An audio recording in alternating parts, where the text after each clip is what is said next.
Advocate Bhudev Mahananda का अभिवादन स्वीकार कीजिए। साथियों, आप देख रहे हैं voice of people, voice of Bahujan. अभी तक आप हमारे चैनल को सब्सक्राइब नहीं किए तो काइंडली सब्सक्राइब कीजिए और बेल का आइकन जरूर दबाइए। आजकल मनुवादी द्वारा भारतवर्ष में बाबा साहेब को मिटाने के लिए कोशिश चल रहा है। बहुजन मीडिया के द्वारा बाबा साहेब अम्बेडकर का रुतबा भारत का हर कोना में पहुंच चुका है। ऐसे वक्त पर मनुवादी एक प्लान कर रहा है कि हर हाल में बाबा साहेब अम्बेडकर को मिटाना है। इसलिए आजकल मनुवादी नया प्लान से जय भीम का नारा को रोकने के लिए उनका कोशिश चल रहा है। ये काम भगवाधारी लोग ने कर रहे हैं। मनुवादी एक ग्रुप बना चुका है और ये ग्रुप का कोशिश ये हो रहा है कि बाबा साहेब अम्बेडकर को मिटाना, बाबा साहेब अम्बेडकर का थॉट को मिटाना। क्योंकि ऐसा एक वक्त आ चुका है भारतवर्ष में, हर कोई पॉलिटिकल पार्टी मजबूर होकर जय भीम का नारा दे रहा है और बाबा साहेब अम्बेडकर का फोटो लगा रहा है। उसके साथ साथ भारत का संविधान को बचाने की जो ड्रामा शुरू हो गया है, ऐसे ड्रामा को देखकर मनुवादी का मन में डर आ चुका है। क्योंकि मनुवादी का पार्टी का पास वोट नहीं है, नोट है। कितने दिन तक ये लोग नोट द्वारा लोगों को कंट्रोल करेंगे? धीरे धीरे बहुजन समाज इनके बारे में जान चुके हैं। इसीलिए दिल्ली में कॉन्स्टिट्यूशनल क्लब में एक भगवाधारी व्यक्ति ये इसे बताते हैं कि बाबा साहेब अम्बेडकर ने संविधान नहीं लिखे हैं। तो वो बता रहा था कि भारत का संविधान BN राव ने लिखे हैं। चलो एक बार हम मान जाएंगे, उनका बात भी मान जाएंगे। जब BN राव भारत का संविधान लिखे तो मनुवादी लोग क्यों बाबा साहेब अम्बेडकर का पुतला को फूके? जब हिंदू कोड बिल पास हो रहा था, जब BN राव संविधान लिखे तो भारत में रहने वाले तमाम उग्रत का आजादी के लिए जब बाबा साहेब अम्बेडकर हिंदू कोड बिल बनाए, उस वक्त मनुवादी क्यों बाबा साहेब अम्बेडकर का पुतला फूके? ये प्रश्न आता है। BN राव कौन है, ये भी जानना हम लोगों को बहुत जरूरी है। ये भी प्रश्न उठा रहे हैं बाबा साहेब अम्बेडकर का भारत का आजादी में भूमिका क्या है। ये भी प्रश्न उठा रहे हैं मनुवादी लोग ने। मनुवादी क्यों बाबा साहेब अम्बेडकर को इतना डरते हैं? बाबा साहेब को मनुवादी इसीलिए डरते हैं कि उनका संविधान आज भी भारतवर्ष में मजबूती का साथ खड़ा है। बाबा साहेब ही एक व्यक्ति है जो मनु संहिता को जलाकर संविधान लाए और हर कोई सिटीजन को इक्वल राइट दे दिए। इसीलिए ये लोग तिलमिला गए हैं, डर गए हैं। मनुवादी सोच रखने वाले लोग का रणनीति ये है, हर हाल में बाबा साहेब अम्बेडकर को मिटाना है। लेकिन बहुजन समाज ऐसा होने नहीं देगा, क्योंकि बाबा साहेब अम्बेडकर का बच्चा अब जाग चुका है। वो पढ़ लिख कर सब कुछ जान चुका है। जब हम बाबा साहेब अम्बेडकर का वॉल्यूम 13, वॉल्यूम 17 को पढ़ते हैं जो इंग्लिश लैंग्वेज में, वहां पता चलता है असलियत में संविधान कौन लिखा है। जब हम वॉल्यूम 17 को पढ़ते हैं तो प्रियम्बल उनका फ्रंट पेज में भी लिखा गया है, the law, liberty, equality, this word I brought from my master. जब आप वॉल्यूम 17 खोलेंगे, उनका प्रीफेस देखेंगे, उसमें फर्स्ट पेज में बाबा साहेब ये शब्द लिखते हैं। भारत का संविधान का जो मुखबंध है, जो law, liberty, equality and fraternity का शब्द है, ये शब्द बाबा साहेब अम्बेडकर अपना मास्टर से लाया गया ये बात कहते हैं। बाबा साहेब का मास्टर कौन है? तथागत बुद्ध। बुद्ध को अपना मास्टर मानते थे।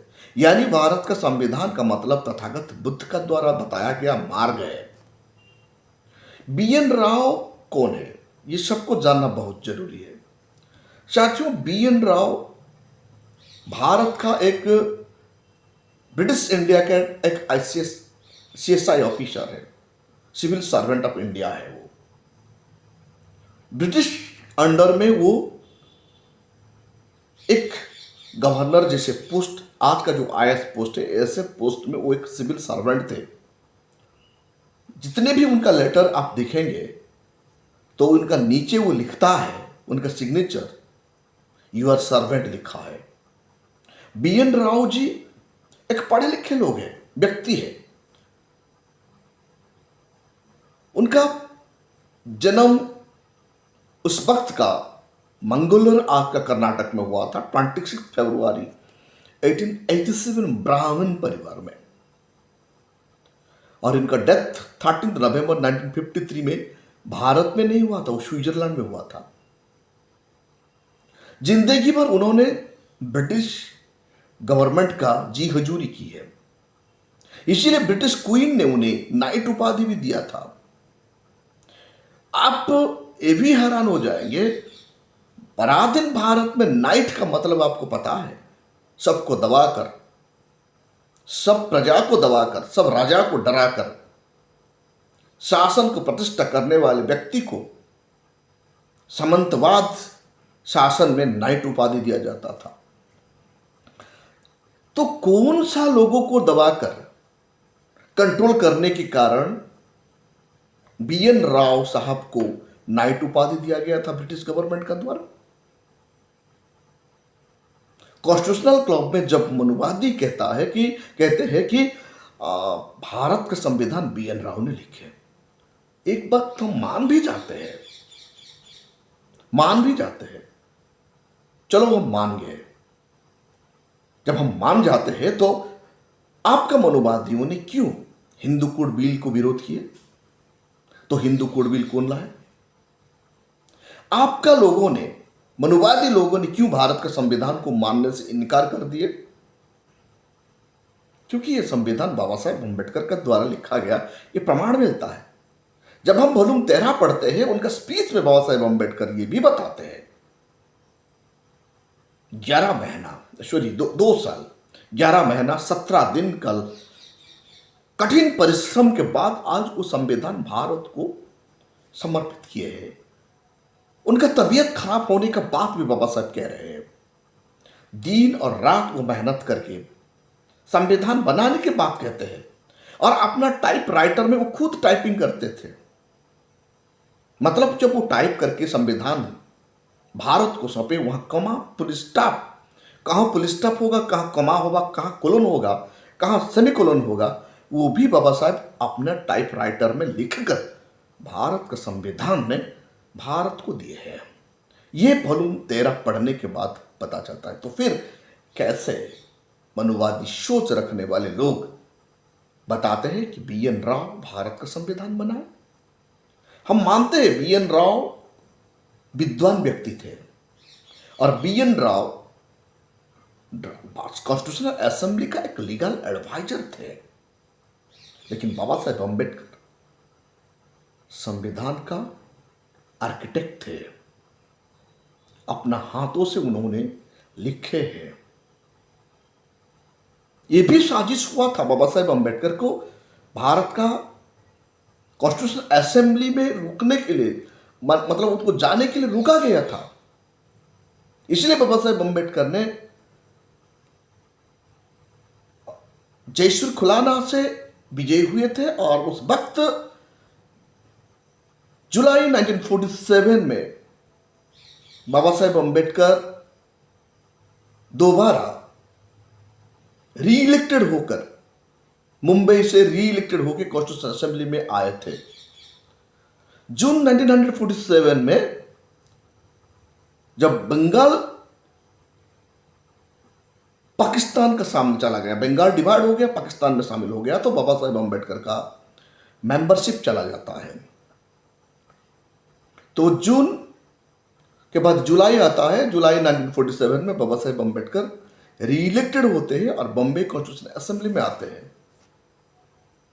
तब भारत का संविधान का चेयरपर्सन बनाया जाता है कब? बाबा साहेब अम्बेडकर को अगस्त 1947 में बाबा साहेब भारत का ड्राफ्टिंग कमेटी का चेयरमैन बन जाते हैं और 2 साल 11 महीना 18 दिन मेहनत के बाद आज ये संविधान भारतीयों को बाबा साहेब ने समर्पित करते हैं। सबसे बड़ा बात है वो खुद लिखे हैं अपना टाइपराइटर में, दिन रात उनको मेहनत करना पड़ता था।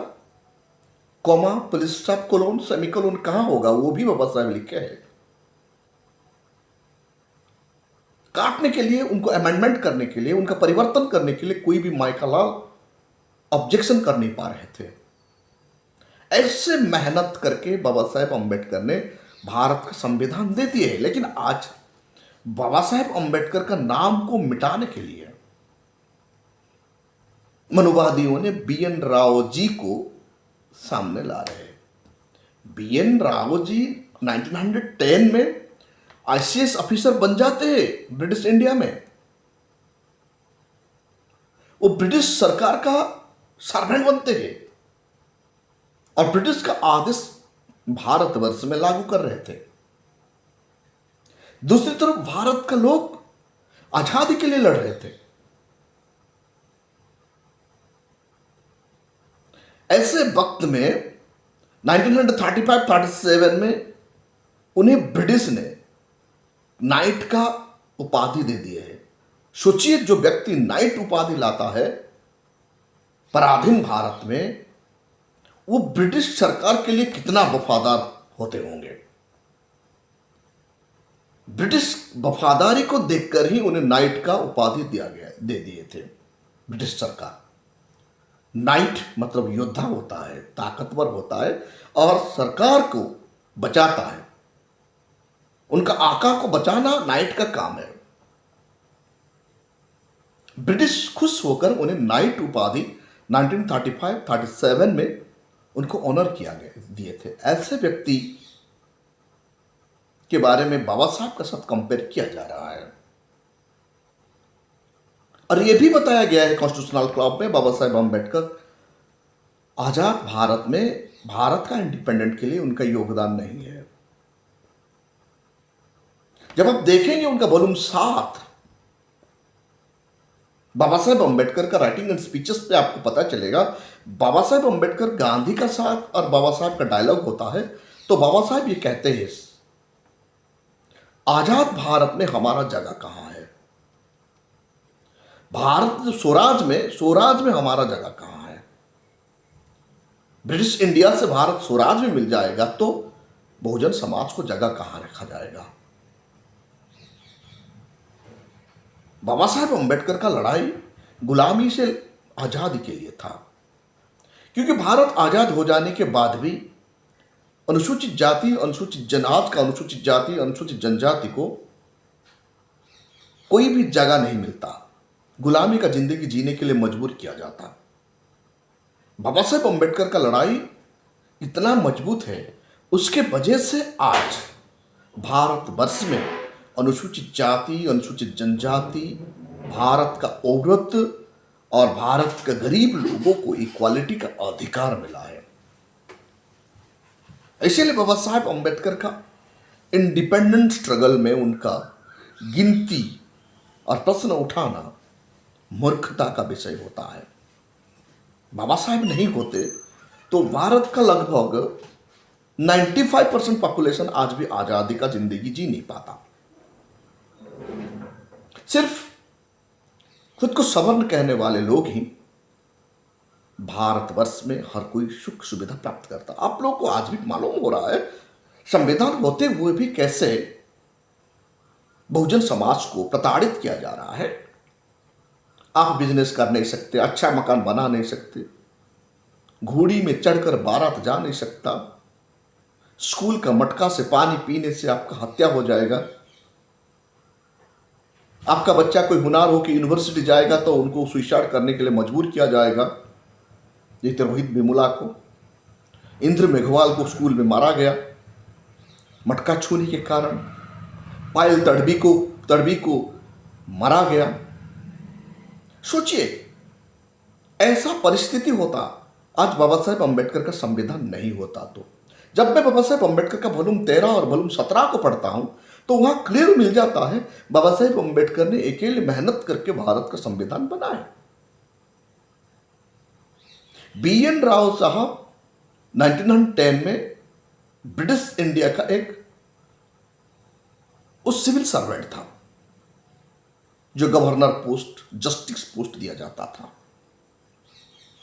आपको यह भी पता होगा 1938 में उन्हें बंगाल हाईकोर्ट में जज बनाया गया और कलकत्ता में 1939 में उनको हाईकोर्ट का जज बनाया गया ब्रिटिश इंडिया में।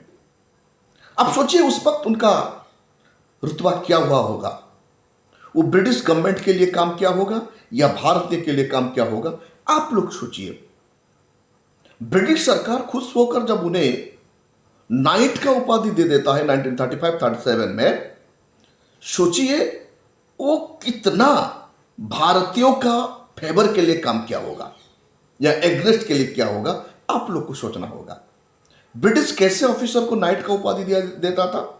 जो ऑफिसर वफादार, जो सर्वेंट ब्रिटिश का बात को भारत में लागू करता था, भारतीयों का आजादी के लिए रुकावट करता था, भारत का नुकसान करके ब्रिटिश का ट्रेजरी में भारत का धन को लेने के लिए मदद करता था। ऐसे लोगों को ब्रिटिश, ऐसे ऑफिसर को ब्रिटिश पुरस्कार देता था। उनमें से BN राव एक थे। BN राव साहब को नाइट उपाधि दिया गया था। जब देश आजादी होता है तो इंटर्म गवर्नमेंट भी बनता है, हर स्टेट में प्राइम मिनिस्टर बनता है। उस वक्त तो प्राइम मिनिस्टर हुआ करता था 1945 में। 1944-45 में BN राव साहब जम्मू एंड कश्मीर का प्राइम मिनिस्टर भी बन जाते हैं। मतलब आप सोचिए 1942 का एक डाटा हमें मिला है, भारतवर्ष में 1067 सिविल सर्वेंट थे ब्रिटिश इंडिया में। सिविल सर्वेंट ऑफ इंडिया जो ब्रिटिश इंडिया में था, उसमें 1067 सिविल सर्वेंट में से ओनली 1 अनटचेबल था और 1066 ऑफिसर, टॉप लेवल का ऑफिसर सवर्णों थे। ये सवर्णों कैसे भारत को गुलाम बनाया गया था, इस सवर्णों का भागीदारी, मनुवादियों का भागीदारी पता चलता है 1942 का डाटा में। जितने भी ऑफिसर थे, ऑफिसर का काम क्या हुआ करता था? जो ICS ऑफिसर, मतलब CSI ऑफिसर हुआ करते थे, सिविल सर्वेंट ऑफ इंडिया, आज का तारीख में IAS हो गया है। जो सिविल सर्वेंट ऑफ इंडिया का काम क्या है? ब्रिटिश का कानून को भारत में लागू करना, महारानी और महाराजा का आदेश को भारत में लागू करना, इंडिपेंडेंट फाइटर को जेल का अंदर घुसाना, अरेस्ट करना, तरह तरह का टर्चर करना, उन्हें मारना, उन्हें धमकाना, यह काम क्या कर जाता था? ऐसा तो काम होता होगा उस वक्त। लॉ एंड ऑर्डर सिचुएशन को एडमिनिस्ट्रेटिव ऑफिसर, सिविल सर्वेंट तो संभालते थे। तो सोचिए 1066 ऑफिसर ब्रिटिश इंडिया का अंडर 1942 में थे, उनमें सिर्फ एक अनटचेबल था। और भारत में हमारा लोग जेल जाते थे। मैक्सिमम इंडिपेंडेंट वार में जेल जाने वाले लोग अनुसूचित जाति, अनुसूचित जनजाति की ही है। भारत में 95% पॉपुलेशन इंडिपेंडेंस स्ट्रगल में पार्टिसिपेट नहीं करते तो भारत आजाद हो नहीं पाता। आज बाबा साहेब अम्बेडकर का रुतबा को छुपाने के लिए, मिटाने के लिए मनुवादी का कोशिश है कि BN राव साहब को लाकर बाबा साहेब अम्बेडकर को मिटाना। मैंने आप लोगों को बता दिया, ये डाटा का हिसाब से मैंने आपको डाटा दे दिया। 1910 में BN राव साहब इंडियन सिविल सर्विस में ज्वाइन करते हैं और 1935-37 में ब्रिटिश उन्हें खुश होकर नाइट उपाधि दे देता है। और 1938 में वो बंगाल हाई कोर्ट का जज बनते हैं और 1939 में कलकत्ता में, 1944-45 में जम्मू एंड कश्मीर का पीएम बन जाते हैं और उनका डेथ भी भारत में नहीं होता। वो 1953 13 नवंबर में जब उनका देहांत होता है वो भी स्विट्जरलैंड में होता है। हम मानते हैं BN राव एक पढ़े लिखे व्यक्ति थे और कॉन्स्टिट्यूशन असेंबली का एडवाइजर थे, लेकिन कॉन्स्टिट्यूशन असेंबली का एडवाइजर सिर्फ एडवाइजर ही थे। भारत का संविधान लिखने में, भारत का संविधान को पार्लियामेंट्री डिबेट में लाकर लागू करने में बाबा साहब का भूमिका हम भूल नहीं पाएंगे। आज ये संविधान बाबा साहब का नहीं होता तो इक्वालिटी नहीं मिलता। आज ये संविधान बाबा साहब का नहीं होता तो औरत को अधिकार नहीं मिलता। आज ये संविधान बाबा साहब का नहीं होता तो इतना सुंदर भारत दिखाई नहीं देता, क्योंकि मनुवादी सोच का लोग का संविधान कभी भी इक्वालिटी का बुनियादी पर खड़ा नहीं होता, मानवता का बुनियादी पर खड़ा नहीं होता, क्योंकि हम मनुष्यता में जानते हैं, आज भी हम जानते हैं कैसे भारतवर्ष में 21st सेंचुरी में भी अनुसूचित जाति, अनुसूचित जनजाति को कैसे एट्रोसिटी किया जा रहा है। अब चीफ जस्टिस ऑफ इंडिया बन जाने से भी आपको एट्रोसिटी होता है। जब present CJI chief justice of India उनके गृह राज्य में जाते हैं तो प्रोटोकॉल पालन किया नहीं जाता। भारत का राष्ट्रपति भी आप बन जाइए, प्रेजेंट प्रेसिडेंट ऑफ इंडिया को पूरी मंदिर में घुसने नहीं दिया जाता। तो सोचिए कैसे जातिवाद पलपता है भारतवर्ष में, लेकिन संविधान आज रोड़ा बनकर खड़ा हुआ है। ये संविधान को मिटाने के लिए मनुवादियों का एक चाल है और बाबा साहब का डिग्निटी को कमजोर करना उनका मकसद है, क्योंकि आज बाबा साहेब अम्बेडकर ऐसे उभरे हैं, हर कोई पॉलिटिकल पार्टी अम्बेडकर का नाम लेने के लिए मजबूर हो चुके हैं और संविधान को माथे पर लगाकर घूमना भी मजबूर हो गया है, क्योंकि मनुवादियों को ये पता चल गया है कि 95% पॉपुलेशन अब बाबा साहेब को समझ गए हैं और संविधान ही उनके लिए सब कुछ है। तो ऐसे परिस्थिति में बाबा साहेब नाम को मिटाने के लिए जो कोशिश कर रहे हैं मनुवादी, ये कभी भी सफल नहीं होंगे। साथियों, आप देख रहे हैं भाई सब पीपल, भाई सब भोजन। अभी तक आप हमारा चैनल को सब्सक्राइब नहीं किए तो काइंडली सब्सक्राइब कीजिए, अपना कमेंट जरूर लिखिए। भारत का संविधान निर्माता कौन है, BN राव साहब या डॉक्टर बाबा साहेब अम्बेडकर साहब? ये दोनों में से कौन है भारत का संविधान निर्माता? आपका सुझाव को हम इंतजार करते हैं। Thank you.